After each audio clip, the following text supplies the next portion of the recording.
শেরপুরের নগলা উপজেলার একজন ছাত্র সাগর। তিনি একসময় চুয়াডাঙ্গায় বেড়াতে যান।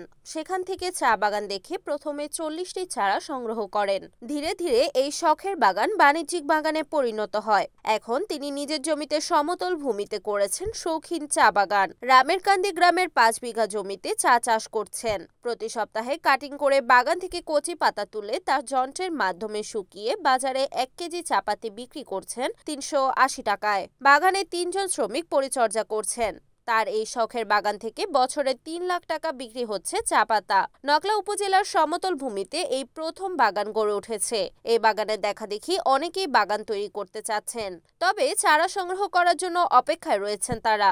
এই চা বাগান থেকে নিজে কচি পাতা উঠিয়ে শুকিয়ে নিজেই মোটরের মাধ্যমে মেশিন দ্বারা চা তৈরি করছেন। আমরা এই বাগান থেকে প্রতি মনে করেন এক সপ্তাহ 1 সপ্তাহ পরে পরে পাতা তুলি 10,000 15,000 টাকা বিক্রি করি আমরা। Report Yusuf Ali Mondal, NAN TV, Sherpur.